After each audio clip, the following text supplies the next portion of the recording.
hari ini praktek ventilasi, kemudian pemeriksaan fisik pada bayi baru lahir, termasuk mengukur ya pemeriksaan fisik ya, sama Apgar ya. Baik, yang pertama dulu kita memperagakan ventilasi ya. Kalau ventilasi itu dilaksanakan ketika bayi tidak menangis spontan, ya kan? Jadi kalian mungkin sudah dipraktekkan sama Ibu Agustin atau Ibu Zainab ya terkait pertolongan persalinan, sudah? Sudah. Nah, kalau misalnya menolong persalinan itu kala berapa pengeluaran bayinya dah? Kala 2. Ya, kala 1 kala pembukaan. Apa yang muka? Jalan lahirnya. Iya, jalan lahirnya tuh ya serviknya. Ya, jalan lahirnya apa kita? Tapi serviknya tuh yang membuka, kan ketutup. Nah, itu yang membuka maksimal berapa? 10. Terus skala 2-nya pengeluaran bayi. Skala 3 Pengeluaran plasenta. Skala 4 ya berapa jam? 2. Ya 2 jam ya. Setelah itu baru ibunya dipindahkan ke ruang nimpas. Nah, pada saat skala 2 itu pengeluaran bayi ya, bayinya sudah keluar tapi dia tidak menangis spontan. Nah, ketika dia tidak menangis spontan, maka bayi itu kan kalau keluar pasti dia telah anggap saja ya. Nah, makanya ruangan bersalin sama ruangan bayi itu harus berdekatan, bersebelahan. Jangan misalnya di sini ruang bersalin, karena muter-muter ke sana ke atas ruangan bayi. Bagaimana caranya kita mau menolong darurat, ya? Nah, jadi harusnya di setnya seperti itu, ya. Anggap saja tadi bayinya tidak menangis spontan, ya. Berarti kita harus segera potong tali pusat. Nah, memotong tali pusat harus segera. Udah tahu caranya memotong tali pusat? Kurang lebih 3 jari, ya kurang lebih, nggak usah diukur. Nah, kita mau cepat-cepat. Jadi kurang lebih langsung ditaruhin klem, ya kan? Habis itu 3 jari lagi kurang lebih diklem lagi sebelahnya. Di tengah-tengah kita gunting. Biarin aja klemnya, nggak usah dulu kita ikat. Pokoknya kalau bayinya nggak nangis langsung aja, Bu, maaf ini karena bayinya nggak nangis, jadi saya harus memberikan pertolongan supaya bayinya nangis. Ya, tapi bayinya diselimuti, ya, diselimutnya, diusap, ya. Apanya yang diusap? Jadi mulai dari ininya dikasih rangsangan, ya, sambil ditekan memberi rangsangan kayak gitu. Nah, sambil ditekan tuh memberikan rangsangan. Siapa tahu bayinya menangis tiba-tiba, lah, ini juga jalanannya. Tapi ketika kita masukkan di sini, bayinya, ya, harus dalam keadaan ini aja diselimuti, ya. Dadanya harus tetap terlihat, ya, supaya kita bisa mengobservasi pernapasannya, ya, pernapasannya. Ketika bayi megap-megap atau tidak bernapas sama sekali, ya, maka kita lakukan pertolongan yaitu dengan ventilasi. Tapi yang pertama dulu kita menyedot sekret, ya, lewat mulut dulu, baru ke hidung. Kenapa harus lewat mulut dulu? Karena pasti banyak numpuknya di situ, ya. Paling banyak numpuknya situ dibandingkan ini kan lebih kecil, jadi di situ. Ini masuknya ke dalam ini kurang lebih maksimal 5 cm, ya sekitar segini. Ya kalau semakin masuk kan semakin banyak kita bisa sedot sekret. Kayak apa caranya? Udah pernah kan caranya memakai ini? Jadi kita harus cepet-cepet. Ini dipencet dulu, masukkan, baru kita buka pelan-pelan, kan dia masuk ke sini sekret.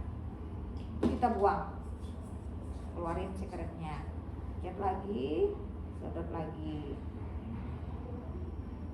Coba kalau ada air, pasti kalau kita pencet ini, masukkan ke air, kita buka gini, tersedot masuk sini airnya, ya, kita gini kan, buang isinya maksudnya, ya. Kemudian masukkan ke dalam hidung. Tapi ini kayaknya karena saking besarnya nggak bisa masuk. Ya. Biasanya ada slam juga. Nah ini di ini kurang lebih 3 cm aja, jangan masuk banyak. Ya. Wah, harus cepat ya. Jadi itu mulai dari menggunting tali pusat, ya, sampai ke sini tadi kurang lebih berapa detik?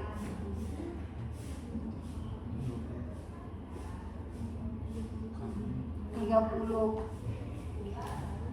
Sampai kita naruh ini di sini, ya. Nah, ini bayinya harus diekstensikan posisinya ini ya, supaya dia terbuka ininya, apa namanya, saluran pernapasannya, ya. Bisa dimengerti? Nah, itu 30 detik. Mulai dari misalnya bayi nggak nangis, ibu sambil dipotong potong cepat tali pusat, angkat bayi sambil didinginin, ya, didinginin gitu ibu, diselimuti.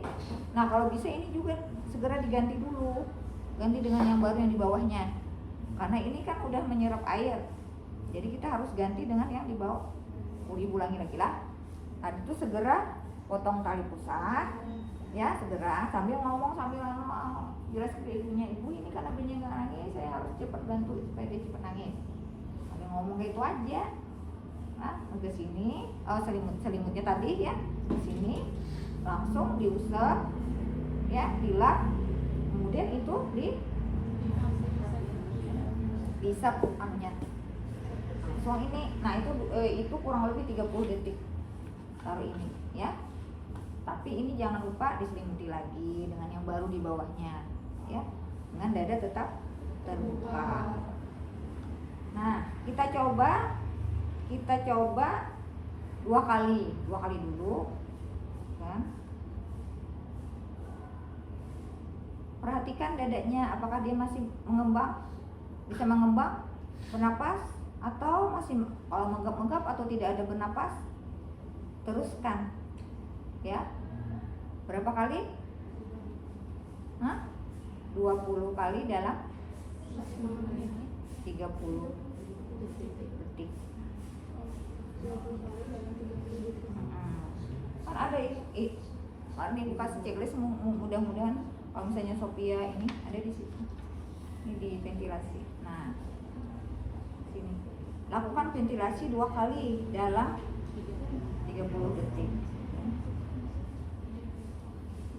Bukan dalam 30 detik, itu percobaan dulu maksudnya ibu. Nah, kalau dia bisa bernapas, ya udah gitu, sambil diobservasi. Kalau dia masih megap-megap atau tidak bernapas, lakukan lagi berapa? 20 kali dalam 30 detik. Jadi kita harus punya jam, misalnya kayak gini lah.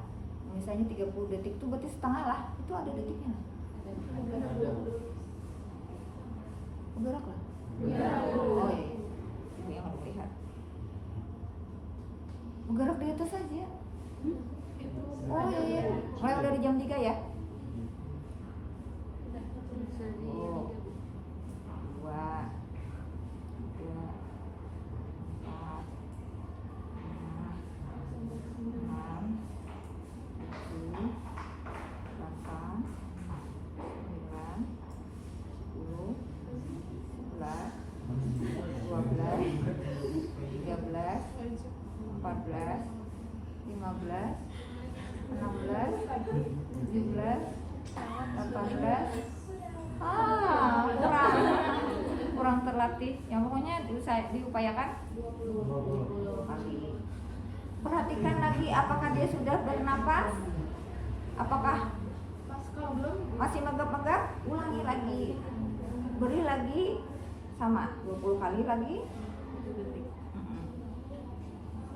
ya, sampai kurang lebih 4 kali. Kalau misalnya dia setiap kali 20 kali, setiap kali 30 detik, perhatikan lagi, observasi. Kalau misalnya dia masih bernapas megap-megap atau tidak bernapas, ulangi lagi sampai kurang lebih 2 menit, sambil kawan mempersiapkan rujukan dirujuk baiknya. Kalau misalnya dia tidak bernapas baik juga, ya dirujuk. Tapi selama kita dalam perjalanan tetap melakukan seperti ini. Nah, nanti kalau di tempat rujukan mungkin dia diberikan oksigen, ya kan? Kemudian lagi di apa namanya nih? Bener latihan belajar tuh. Darurat kan ada belajar lah. Itu kalau orang dewasa pakai ini. Kalau anak kecil cuma 2 jari aja di tulang dadanya ini.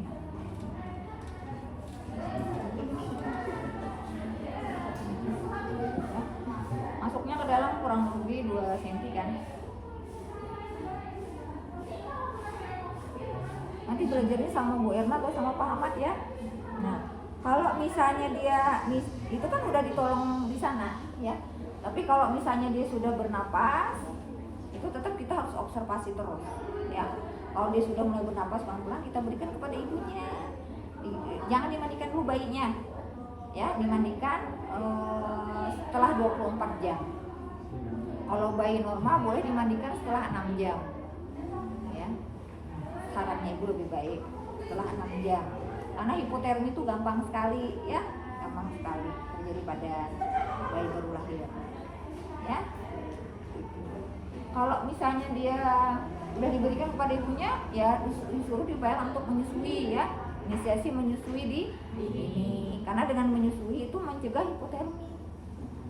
Ya kan kita harus, ya kalau kedinginan pasti kurang makan, pusing kepala, hipotermi, harus makan. Makan itu kan nanti membakar kalori, hanya bisa apa? Panas. Habis panas tuh karena apa? Karena oksigen ya, pembakaran sudah di darah-darahnya dialirkan dengan lancar, jadi kita bisa kayak hangat lah, bukan panas. Panas itu kan sakit ya. Nah jadi nanti sampai kondisinya normal, sampai tetap bayinya diobservasi, jangan dirawat penuh, di-rooming-in-kan dengan ibunya.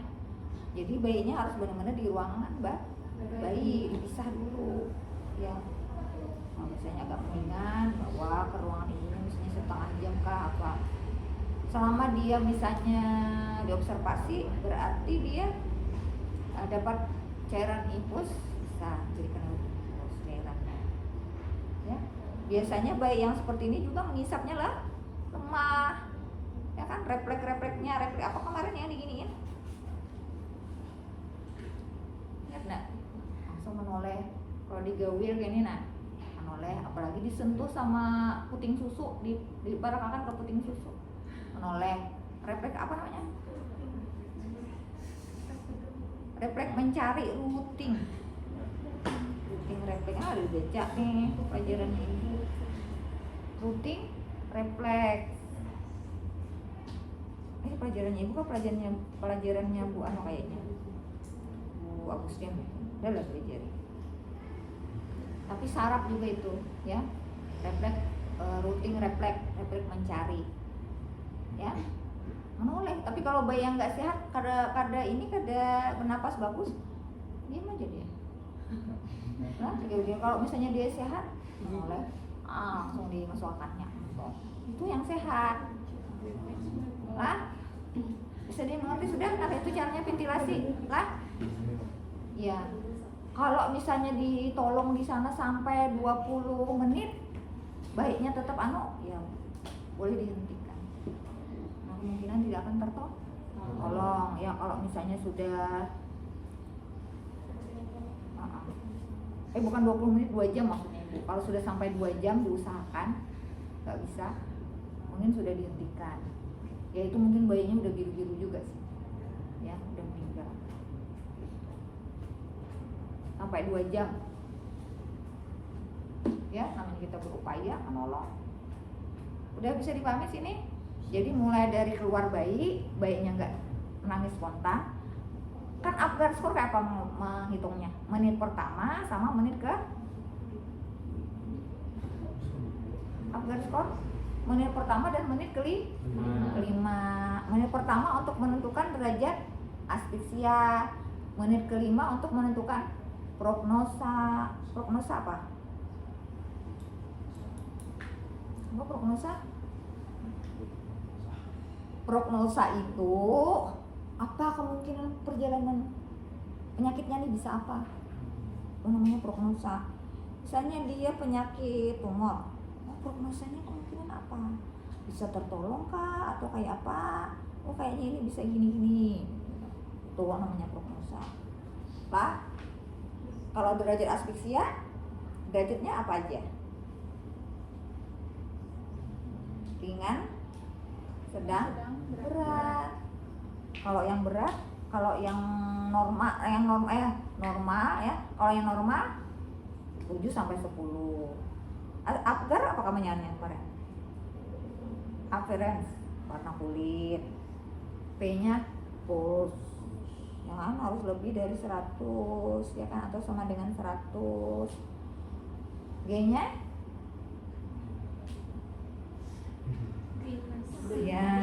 ya paling karena keluar di hukum biasanya keluar terus itu apgar wajib biasanya keluar keseringan dah keluar kalau ada satu soal kan sangat berharga ya. Limas tuh dia menyeringnya ketika misalnya dia di tadi apa?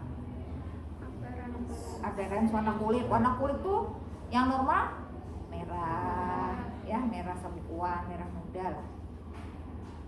Kalau nggak normal biru, itu nilainya 0. Kalau merah muda nilainya 2. Kalau misalnya merah ekstremitas tapi merah awaknya tapi ekstremitas kaki dan tangannya agak biru-biru, itu nilainya 1. Akhirnya pulse tuh kalau misalnya dia menangis kuat nilainya 2. Biasanya 100 ya. Kalau kurang dari 100 nilainya 1. Lebih atau sama dengan 100 nilainya 2. Ya paling. Ibu ingin bertanya, kayak kita menentukan 100 atau di bawah 100 itu? Biasanya kita dengarkan di sini di sebelah kiri nih, pas payudaranya. Setelah iga ketiga atau keempat. Ya berdekatan dengan apexnya. Kan jantung kan mengarah ke kiri kan? Nah, di situ. Kalau anak menghitung. Tapi biasanya kalau menangis kuat kekencang-kencangnya gak usah dihitung, masih lebih dari 100, gak usah dihitung lagi. Harus sampai kan butuh waktu cepat tadi kan. Kalau misalnya dia tidak bernapas kan menghitung apgar tuh menangis kuat gak usah lagi dihitung. Bergerak bayinya udah ketahuan dia activity kan. Tapi cepet-cepet menolong ventilasi tadi kalau dia tidak bernapas. Kalau tidak mau kan udah ketahuan dia. Oh berarti apgarnya nih berarti cuma 5 misalnya. Kalau 5 nilainya asfiksia sedang ya, antara 4 ke bawah itu yang berat. Kalau 1 nilainya semuanya, tapi biasanya ada yang 0 ya. Nah tadi sampai mana up?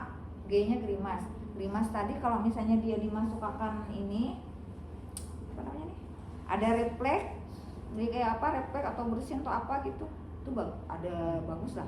Tapi kalau tetap gak ada refleks sama sekali, no.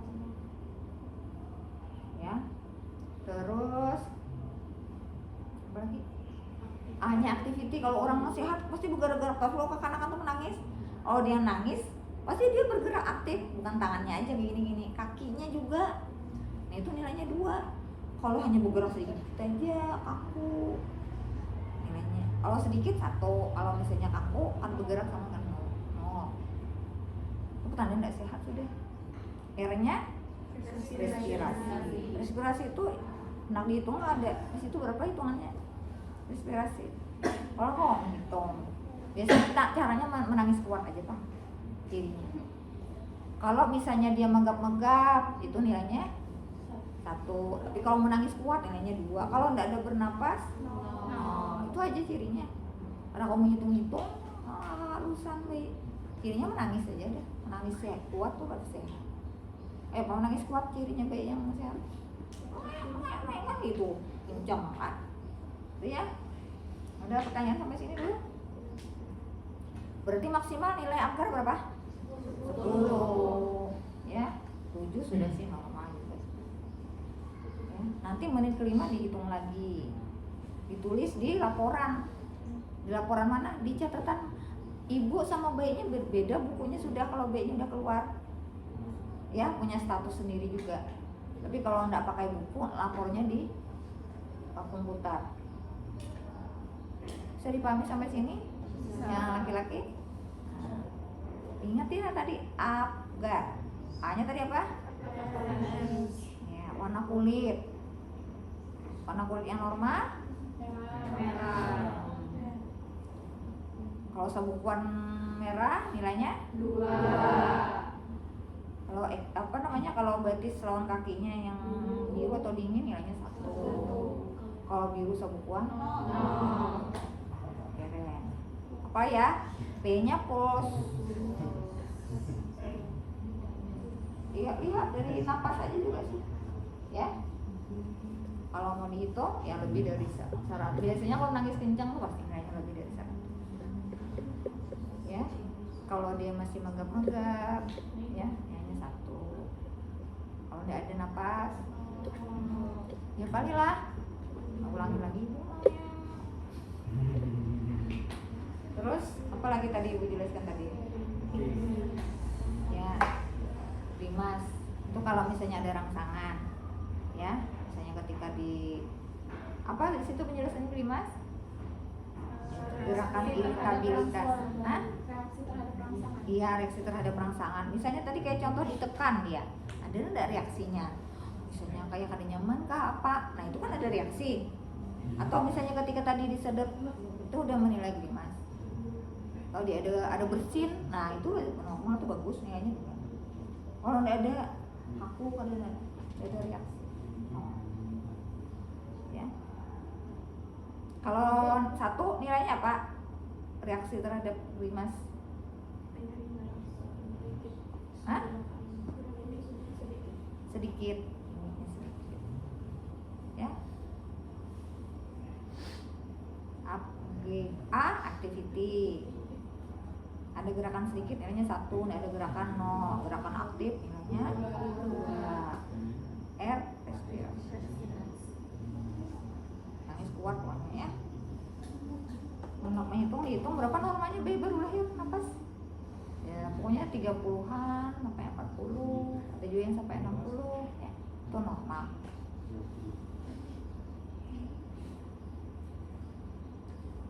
Udah Bang sampai sini? Terus sekarang ibu ajarin pemeriksaan fisik. Nah, kalau pemeriksaan fisik berarti kan ini sebenarnya sih ada ibu sengaja nyari-nyari karena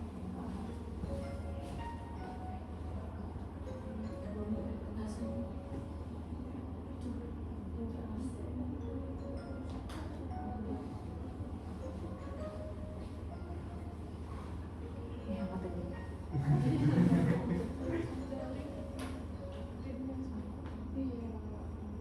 Ya Bu. Salah. Boleh nanti boleh.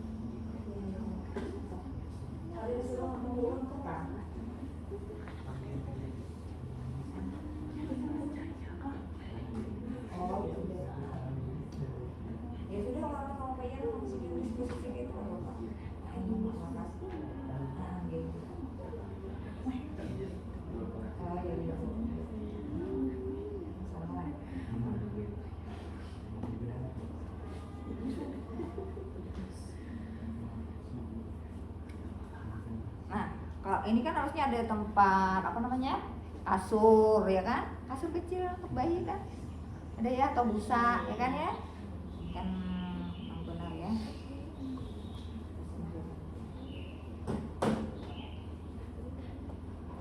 Nah di sini juga biasanya harus ada alasnya ya, jangan kayak gini aja, tapi kadang nggak dikasih alas. Tapi kalau misalnya sudah ada alasnya, ini harus kita paskan nolkan. Kalau misalnya ada sesuatu di sini harus dipaskan nol. Ada mengaturnya biasanya di sini kan.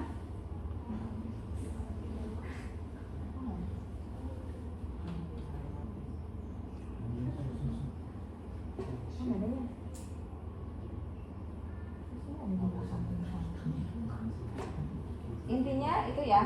Nah nanti dipaskan ya. Nanti kalau misalnya ditaruhin apakah handuk kah apakah dinolkan dulu itu ya. Ada.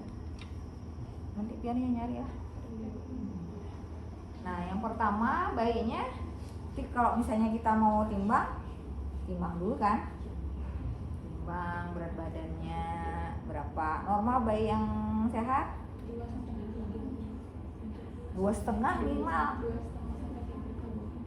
Salah di anu ibu tuh sampai maksimal 4 sampai 4 lah. Kalau lebih dari 4 berat badan kalau lebih 4. Nah ya. Kemudian diukur tinggi badan. Tinggi badan diukur dari sini ya sampai ke tumitnya ya. Ada yang penggaris? Iya penggaris itu ya. Garis pakai itu. Nah di bawah baiknya itu dia.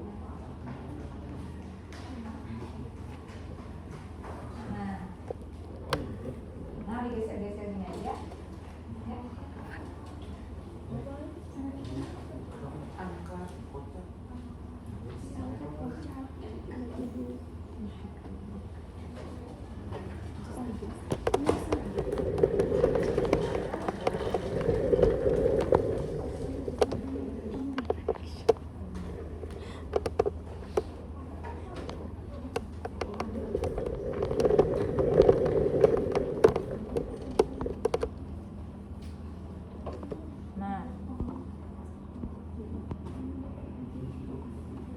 Nah, berapa panjangnya?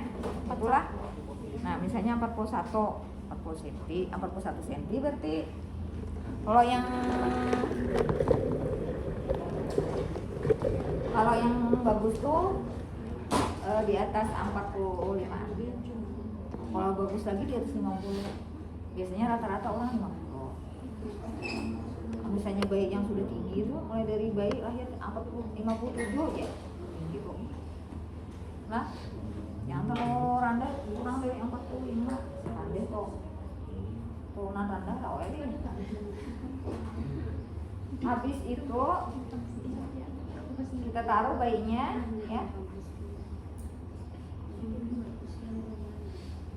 Nah, yang pertama dulu kita lihati adalah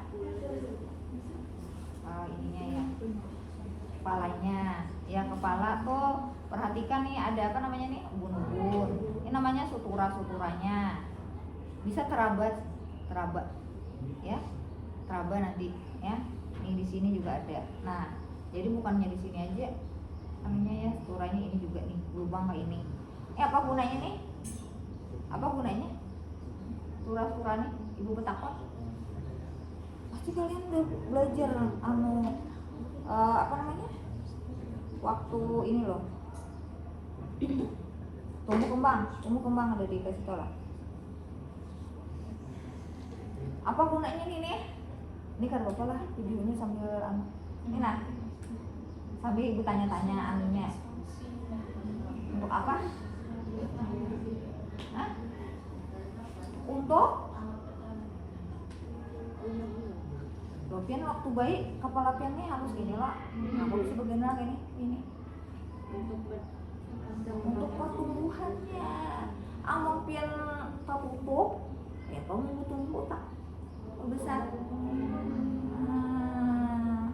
Pada saat persalinan apa gunanya ini? Pada saat persalinan itu untuk pertumbuhan apa? Kalau pada saat persalinan gunanya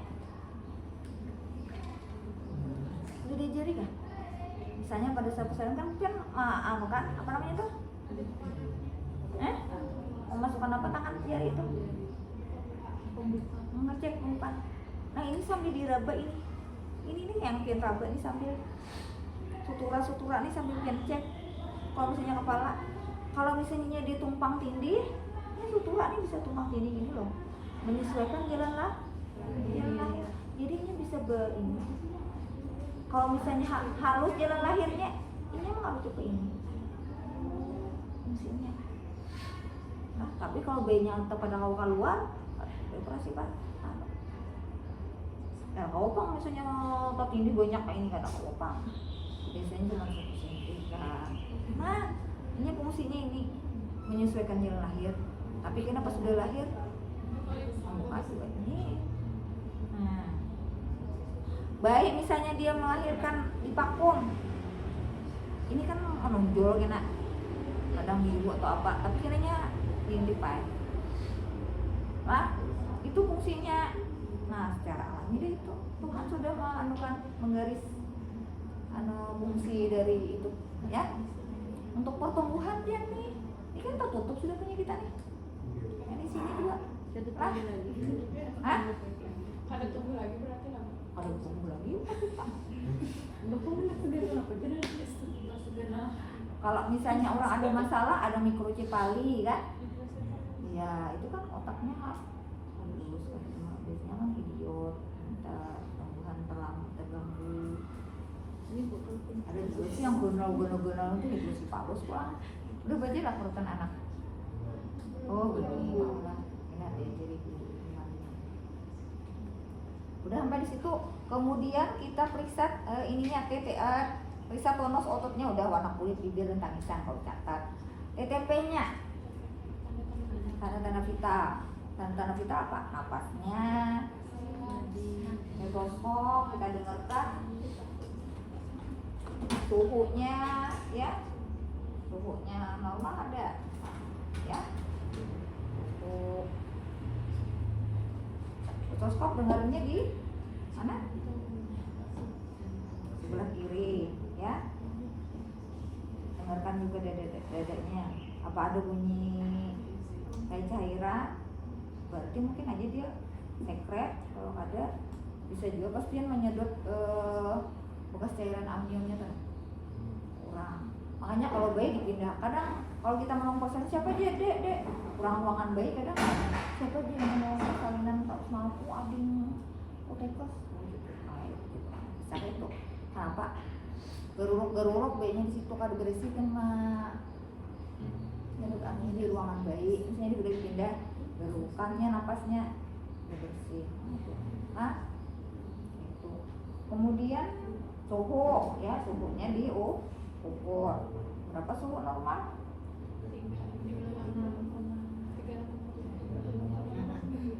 Ya. Kalau di bawah dari 36, 2 dari 35 berarti dia hipotermi ya. Ini sebenarnya harusnya sambil diselimuti, Pak. Ya, tapi kita kan karena pantom ya, lihat semuanya. Kemudian ini apa namanya? Sutura udah tadi ya. Periksa ininya, matanya apakah ada kemerahan atau ada bebenyuan mata. Mungkin dia peradangan ketika saat melewati jalan lahir, ada masuk kuman vagina misalnya kan. Kalau wasang melahirkan yang patusnya lama itu biasanya berkuman. Makanya biasanya di TTC eritromesin habis melahirkan tuh masing-masing 1 bola mata ini 1 tetes untuk mencegah apa namanya, peradangan pada oktal ini apa oktal apa namanya, mata ya, peradangan pada mata.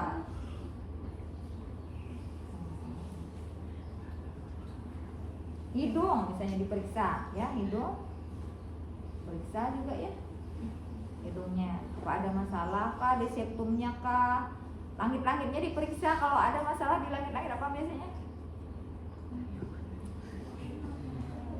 Palatoskisis ya, sampai ke depan apa namanya nih, bibir sumbing. Bibir sumbing tuh bukan hanya di luar sini aja masalah, tapi di dalam-dalam juga ya, ada di langit-langit itu namanya kayak ada punya kita kan langit-langit mulus gitu loh, Pak. Dia tuh ada cekungan, kayak ada sungai. Jadi sampai ke sini. Makanya kan orang tuh pandir dia udah ditutup lagi ini kadang. Insang aja masih kok. Nanti belajar di perawatan anak ya. Kemudian telinganya kita periksa juga. Oh iya, periksa telinganya, kotorannya, kemudian simetris kada ya kakak yang tinggal asal saya kan. Nah, ya, apakah ada kebiru-biruan? Ya, namanya periksa. Leher juga diperiksa ya. Apakah ada abnormal, kebiru-biruan, dan sebagainya ya, dadanya juga semua ya. Kemudian tangannya diperiksa, jari-jarinya. Polidaktil itu kebanyakan jari. Malah bisa misalnya ada 6 cabang, ya kan? Atau gempir, 3 nempel misalnya. Udah, itu diperiksa. Ibu kalau ibu masukkan dulu, langsung ibu lengkap jarinya. Nah, tuh. Kaki-kakinya juga, ya kan ya? Apakah ada kebiru-biruan? Periksa. Kemudian diperiksa tali pusatnya ya, di ininya. Apakah ada pembengkakan di perutnya? Ya. Apakah ada kemerahan? Nah, itu diperiksa. Kalau ada cairan yang keluar, ya tali pusat. Ya. Kemudian kalau alat kelamin diperiksa. Apakah ada hipospadia? Nah, misalnya kalau misalnya misalnya laki-laki, lagi hipospadia itu pada laki-laki. Ini biasanya penis di ujung kan, pian lubang kencingnya apa namanya, lubang kencing tuh? Lubang kencing pian apa namanya? Masa orang tahu? Hiatus, uretra. Nah, kalau misalnya tempatnya ke bawah sini.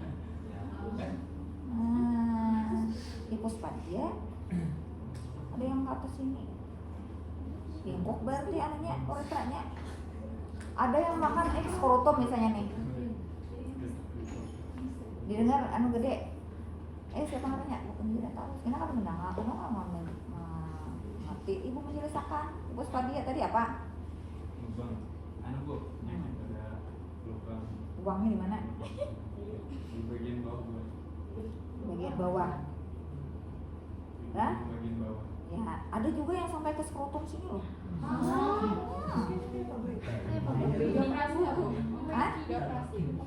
Iya dong. Makanya Mbak kami itu perhatikan anak, jangan langsung dipempersi. Ya, laki yang gimana nya keluar air kencingnya. Ada kemarin tangganya itu baru sampai anaknya apa 3 tahun ya tahu. Kan dipempersi taruh. Karena ketahuan ini anak kami. Nah, makanya biarkan aja anak buka aja nyanyi kami ketahuan kan yang memang basah sampai kasih ikan panjang kakinya. Tapi kan kita bisa melihat gimana nya keluarnya. Normalnya di ujung. Biasanya 2 kalian operasi, kada sekali operasi. 2 kali. Yang hipospadia nih. Ininya kalau nggak salah Kalau nggak dioperasi tuh ya sudah diterima. kalau ada salah ini ditutup ya, dibuat meluruskan ininya dulu nih, meluruskan binisnya nih. Ini salurannya diulah, di lubangnya dipindah. Iya. Kan berarti kan lubang panjang penis kita kasihnya aja panjang hiatus uretranya. Ada kak, dicek dulu ada kada di sini hiatus uretra. Ada kada dia? Ya apa namanya kak? Biasanya makanya 2 kalian. Kalau tahu Pak Ibu harus lupa melihat orang operasinya tuh. Kamar operasi kayak apa? Coba tanyakan perawat yang biasa sering kamar operasi. Ya, berarti di sini harusnya kayak apa mengeluarkan sperma menikah? Pikirkan. Apa? Oh, jadi oh ini ada rata kayak ini nah. Ini kan ada anu lah. Ini bingkuk anunya. Ada miatus uretranya. Ada uretranya maksudnya miatus uretra di sini tadi. Uretranya. Nah, jadi biasanya 2 kali operasinya.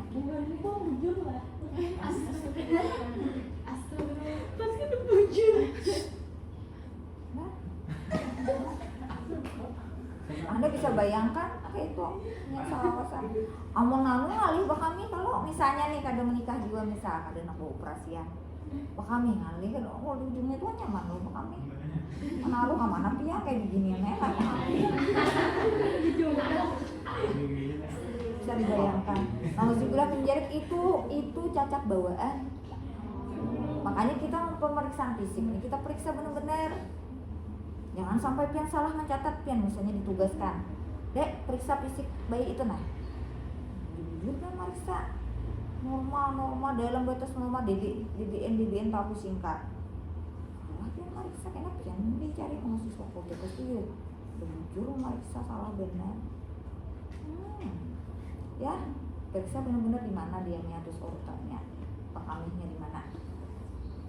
Kemudian lagi anunya testisnya japai ada testis lengkap pada testisnya. Ada kan testis cuma satu. Penyakit apa namanya? Cryptorchidisme cuma satu. Biasanya ada di atas ini satunya belum turun bawah ke skrotum. Nah itu ada celah yang terbuka belum turun. Testis itu biasanya di atas bawahnya sesuai dengan usia pertumbuhan bayi dalam lahir turunnya ke bawah. Dan itu kalau dibiarkan dulu sampai 2 tahun. Kalau sampai 2 tahun lebih, sampai 3 tahun kali turun-turun, itu biasanya dioperasi untuk menurunkan yang sampingnya. Kalau dibiarkan saja, sebutin itu aja. Karena tuh dianggap bisa menjadi tumor yang di atas tadi. Bisa jadi ganas juga. Jadi harus diturun. Pokoknya kenapa ditunggu sampai 2 tahun? Ada dia yang takut. Tanya kenapa ditunggu sampai 2 tahun? Ini ibu sambil melihat dia. Kenapa sampai ditunggu sampai 2 tahun? Ini ada depan. Kenapa ditunggu sampai kurang lebih 2 tahun?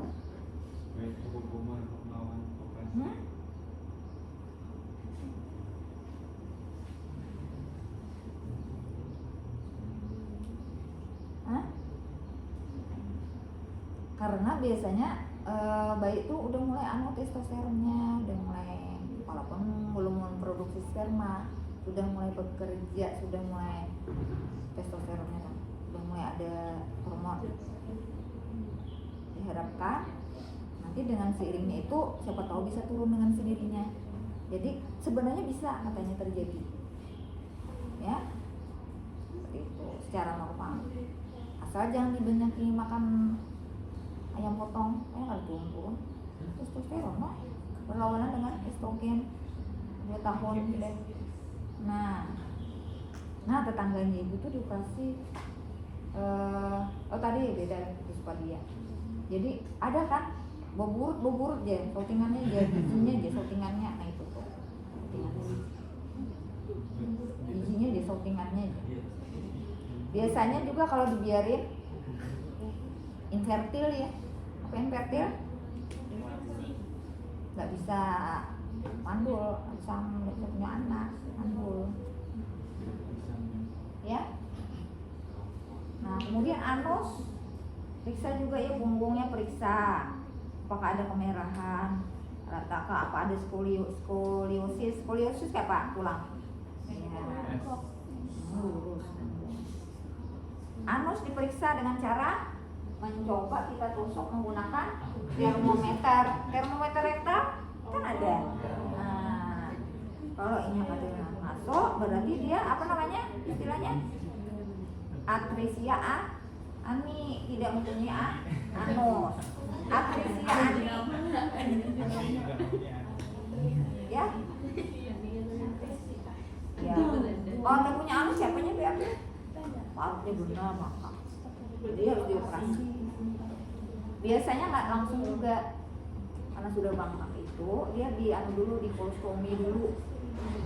Ini 2 kali di sini operasi, dibentuk kolostomi dulu.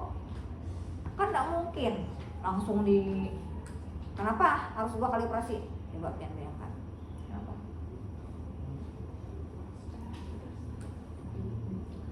Jalan otaknya jalan. Misalnya nih dibentuk anus, masa langsung dilewati feses? fungsi kan, naik fungsi rasionalnya. Sembuhkan dulu lukanya, hanya bukan ditutupi pulang kolostominya. Jadi ribut kolostomi dulu, tau lah kolostomi? Kali pas. Itu kelainan kongenital, cacat bawaan. Bukan atresia anea lagi, ada juga atresia biliar. Ya, atresia biliar itu apa? Biliar itu sama dengan kandung empedu, jadi tidak ada lubangnya. Biasanya banyak kuning. Ya. Kalau kandung empedu itu kan ada fungsinya untuk pencernaan juga. Pelajari lagi nih. Fungsi kandung empedu apa? Emulsi lemak, metabolisme lemak. Nah, refleks tuh diperiksa, misalnya baiknya kaget, refleks murung, refleks terkejut, ya kan? Terus refleks apa lagi kalau misalnya ditaruhin tangan di sini?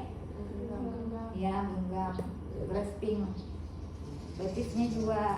Kalau misalnya di galian ini itu ada gerakan kada? Itu ya. Simetrisnya juga harus diperiksa. Tanyakan dia apakah sudah ada keluar apa namanya di anus? Meconium. Kalau udah keluar feses yang hitam itu, berarti ada atresia anea itu ya. Berarti ada anusnya. Ya kan? Kalau belum itu ya kita bisa periksa dengan cara melakukan tadi termometer, kita coba termometer rektal. Ada pertanyaan sampai sini?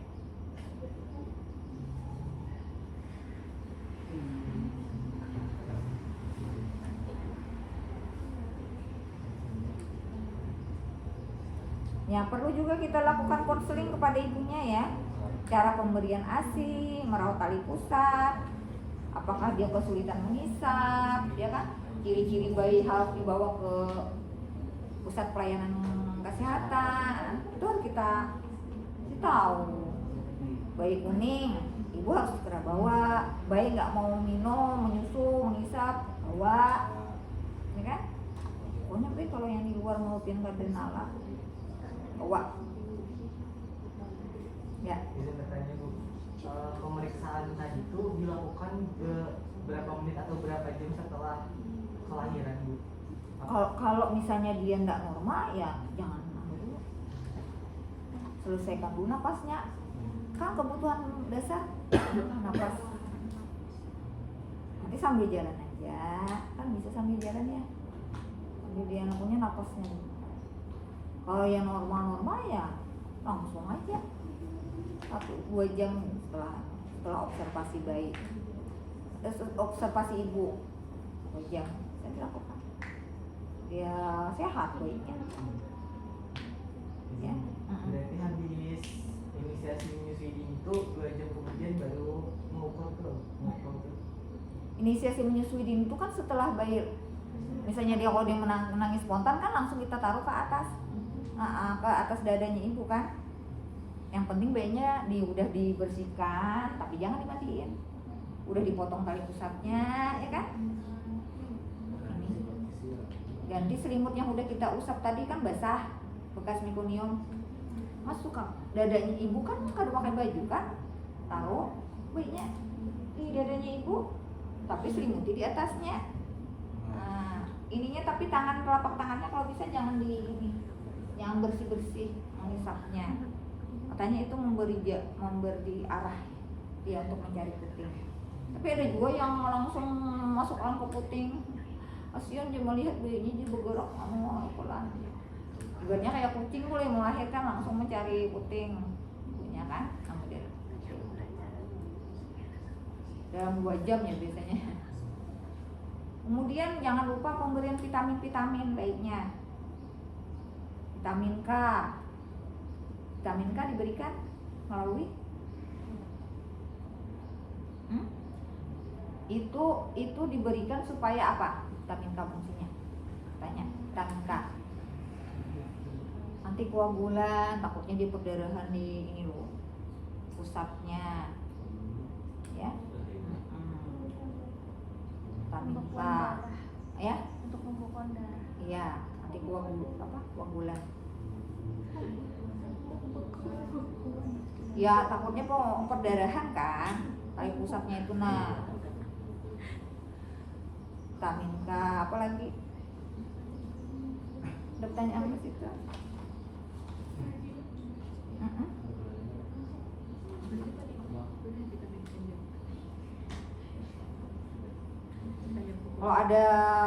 Kalau ada imunisasi langsung juga hari keberapa biaya hepatitis langsung diberikan hepatitis.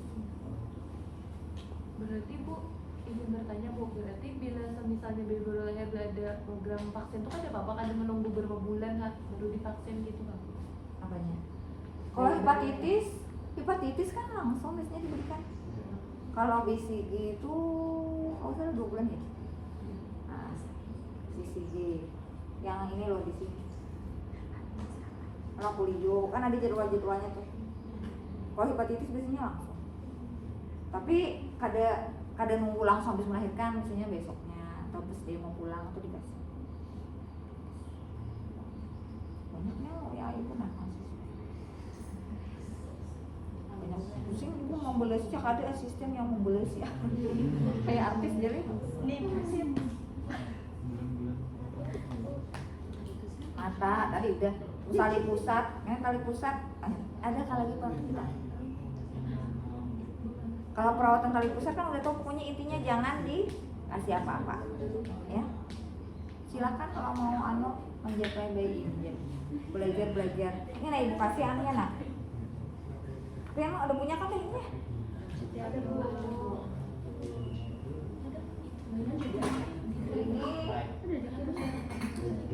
Ini sih digunakan kalau misalnya mau bersih bayinya ya pakai handphone normalnya ya. Tadi kan normal. Apalagi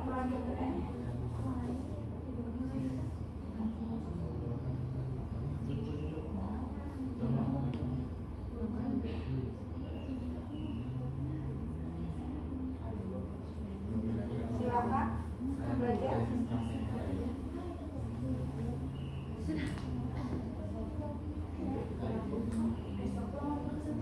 Belajar.